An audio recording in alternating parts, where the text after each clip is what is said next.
A slow push-in on a cracked marble bust of Marcus Aurelius. Dust motes swirling in a slanted shaft of light. The ambient sound is not silence, but near silence. Distant wind, the faint scrape of stone on stone, a single drop of water echoing in an empty hall. Then, cut to black. A low, resonant hum rises, not threatening but unplaceable. It lingers just long enough to make your breath catch. You've been trained since childhood to answer back, to defend, to clarify, to prove you're not hurt, not confused, not afraid. Every social platform, every workplace meeting, every family dinner rewards the quick reply, the witty retort, the justified correction, the wounded explanation. But what if your greatest act of power isn't spoken at all? What if the most dangerous men aren't the loudest, but the ones who let your words hang in the air like unanswered questions and walk away without blinking? You feel it when it happens. That split second after an insult lands, your throat tightens, your jaw clenches, your pulse jumps. Your mind scrambles for the perfect line. But the man across from you, he doesn't flinch, doesn't blink, doesn't even look down at his hands. He simply holds, and in that holding, something shifts. Not in him, in you. That shift is not accidental. It is engineered, ancient. And it begins with a choice so quiet, most people mistake it for absence. The best revenge is to be unlike him who performed the injury. Marcus Aurelius, you are not weak because you don't shout. You are not indifferent because you don't explain. You are practicing something far older and sharper than anger. Sovereign stillness. The year is 175 CE. Rome trembles. Avidius Cassius, general, senator, trusted commander, declares himself emperor. Armies defect. Provinces pledge loyalty. Rumors flood the capital. Marcus is ill. Marcus is dying. Marcus has lost control. And Marcus? He is walking through the gardens of his palace in Antioch, reading, writing, breathing. He does not issue proclamations. He does not summon councils. He does not condemn Cassius in the Senate. Not yet. When asked how he will respond, he says only, "If this is true, then it is already done. If it is false, then it will pass." He waits, not passively, strategically, while Cassius burns energy declaring, justifying, rallying. Marcus conserves, while Cassius's supporters scramble to fill the vacuum with speculation. Marcus lets silence do the work of 10 legions. Within 4 months, Cassius is assassinated, not by Marcus's order, but by his own officers, who begin to doubt whether their rebellion was ever real, or merely a fever dream reflected in a mirror they could no longer trust. This was not restraint. It was architecture. He built a structure of silence so solid, Cassius's entire narrative collapsed under its own weight, not from opposition, but from lack of resonance. You felt this too. When someone insults you and you say nothing, their words don't land. They float. They lose gravity. They begin to sound hollow, even to the speaker. That is the first law of the Stoic ghost strategy. Silence doesn't absorb the blow. It removes the surface it was meant to strike. Here is what happens inside the aggressor's mind the moment your silence lands, and why it destabilizes them faster than any rebuttal ever could. First, the epistemic vacuum. Human cognition abhors uncertainty. Our brains are prediction machines, constantly generating models of others' intentions, beliefs, emotions. When someone insults you and you react, even with anger, you confirm their model. You validate their framing. You give them data. Yes, I'm hurt. Yes, I'm threatened. Yes, I see you as powerful enough to wound me. But when you say nothing, their mental model shatters. There is no feedback loop, no confirmation, no anchor. They are left staring into a void they cannot map, and the discomfort is visceral. Second, the mirror reversal. Aggression is rarely about you. It is projection, a displaced fear, a fragile identity, a need to assert dominance before they are seen as weak. Your silence reflects that need back, undistorted, unsoftened. It forces them to confront the raw shape of their own insecurity. They expected resistance and found only stillness. So now the question turns inward. Why did I need that reaction? What am I afraid will happen if no one answers me? Third, the temporal hijack. Anger operates in milliseconds. Amygdala firing, cortisol surging, heart rate spiking. But silence operates in duration. It stretches time. It makes the aggressor wait, not for your response, but for meaning. In that stretch, their adrenaline peaks, then drops. Their certainty frays. Their story unravels. You haven't defeated them. You've simply refused to participate in the timeline they scripted. And in doing so, you've seized narrative control. You don't have to be an emperor to wield this. You only have to stop treating silence as surrender and start treating it as sovereignty. Think of the ghost not as a specter, but as a principle, something that cannot be pinned, named, or categorized. A ghost leaves no footprints, gives no testimony, offers no confession. It is felt, not seen. And that feeling is always unease, not fear, because fear requires a target. Unease requires only ambiguity. This is why the most dangerous men are silent, not because they lack voice, but because they refuse to localize themselves within your frame of reference. When you speak, you locate yourself. You reveal your values, your wounds, your thresholds, your ego's contours. When you stay silent, you remain unmapped. You become a negative space, and the human mind cannot rest until it fills negative space with meaning. So it projects, it invents, it overinterprets.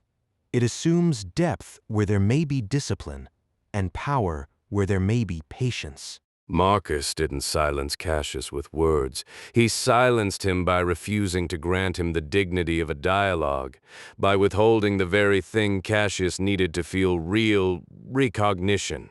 Without it, the rebellion became performative, hollow, a soliloquy in an empty theater. You do this every day, unconsciously. When you scroll past a provocation online and don't comment, when you hear gossip and don't repeat it, when someone tries to drag you into drama and you change the subject, or simply pause, breathe, and let the silence settle like dust. Each time you withdraw consent from their narrative, each time you reclaim a fragment of your inner terrain, the ghost is not hiding. It is choosing not to be found.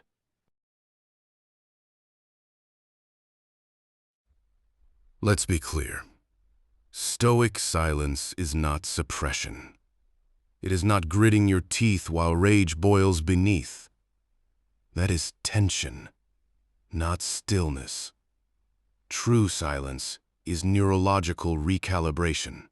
It is the deliberate disengagement of the threat-response cascade, not by denying the stimulus, but by refusing to feed it with attention, interpretation, or emotional fuel. Modern studies confirm what Marcus knew in his bones. When we interrupt the automatic loop between perception and reaction, even for 3 seconds, we activate the prefrontal cortex. We widen the gap between stimulus and response. And in that gap lies freedom. Not the freedom to do nothing, but the freedom to choose what to do and when and how. This is why silence feels like pressure to the aggressor. Their nervous system expects escalation, a fight or flight trigger. Instead, it receives neutrality. And neutrality, in a high-stakes exchange, is metabolically destabilizing. Their body prepared for battle, but there is no battlefield. Their cortisol spiked, but there is no resolution. So the energy has nowhere to go. It turns inward. It agitates. It creates dissonance. You are not being cold. You are being coherent. Your nervous system is aligned with your intention, not hijacked by theirs. And coherence in a world of reactivity is magnetic. It draws attention not because it shouts, but because it holds. You felt this coherence in moments after deep meditation, after a long walk in fog, after watching rain fall without naming it. That calm isn't emptiness. It is fullness, of presence, of boundary, of unshakable center. So let us name the 3 weights your silence places upon the provocateur, not as punishment, but as consequence. First, cognitive load. Every unanswered insult demands interpretation. Was it ignored, dismissed, not heard? Was it too weak to merit response, or too dangerous to engage? The brain cycles through possibilities, exhausting mental bandwidth that could have gone toward strategy, creativity, or connection. Your silence becomes a cognitive tax. Second, social uncertainty. Humans are wired for reciprocity. A jab expects a parry. A question expects an answer. When that expectation is violated, observers, bystanders, colleagues, followers, register the rupture. They begin to question who is in control. Is the silent one detached or dominant? Is the loud one confident or compensating? Social hierarchy is not declared. It is inferred. And silence, consistently held, is the most authoritative inference of all. Third, existential friction. At its deepest level, your silence asks a question no aggressor wants to face. What kind of person needs a reaction to feel real? It exposes the fragility beneath the fury, the quiet terror that without your engagement, their performance has no audience, no witness, no meaning. Your stillness doesn't shame them. It reveals the groundlessness they've spent their life avoiding. You are not trying to break them. You are simply refusing to hold up the mirror they need to keep lying to themselves. This is not about becoming emotionless. It is about becoming unconfused. Stoicism never asked Marcus to deny grief or love or sorrow. It asked him to distinguish between what is within his control, his judgments, his actions, his assent, and what is not, the words of others, the opinions of crowds, the chaos of events. Silence in this light is the most precise form of boundary setting. It says, "This belongs to you." That belongs to me. I will not blur the line. Every time you choose stillness over reaction, you reinforce that line. You teach your nervous system, I am safe even when provoked. My worth does not depend on being understood. My authority does not require validation. And slowly, imperceptibly, your presence changes. You occupy space differently. You listen more deeply. You speak less. But when you do, your words carry weight because they are rare, deliberate, and rooted in stillness, not reflex. The most dangerous men are silent, not because they have nothing to say, but because they have stopped confusing noise with power. They know that true influence flows not from volume, but from resonance. And resonance requires space, requires silence. Requires the courage to let meaning emerge, not from your mouth, but from the shared atmosphere between you and the world. You are not learning to disappear. You are learning to arrive fully, quietly, immovably. Fade up on a single candle flame, steady, unwavering, casting long, soft shadows. The camera holds. No music, just the faint, warm hiss of burning wax. After 7 seconds, the flame flickers, not from wind, but from its own rhythm. It steadies again. You don't need to master silence in one day. You don't need to win every exchange. You only need to notice. The next time someone speaks sharply, or cuts you off, or tries to provoke, the exact moment your breath catches. That catch is your invitation, not to suppress, not to perform, but to return to your breath, to your posture. To the quiet space behind your eyes, where no insult can reach, no opinion can land, no chaos can enter unless you open the door. Marcus Aurelius wrote his Meditations not for publication, but for himself. A private conversation across time, a reminder, you are not here to impress. You are not here to win. You are here to be unbroken, even in the storm. So the next time you feel the pull to react, pause, breathe, let the silence settle, not as absence, but as presence, as precision, as power, and watch, not with judgment, but with curiosity. What happens next? Because the most dangerous truth is this. When you stop performing for the world's noise, the world begins to listen. Not to your words, but to your stillness. Waste no more time arguing about what a good man should be. Be one. Marcus Aurelius. The ghost is not coming. It is already here. And it is you.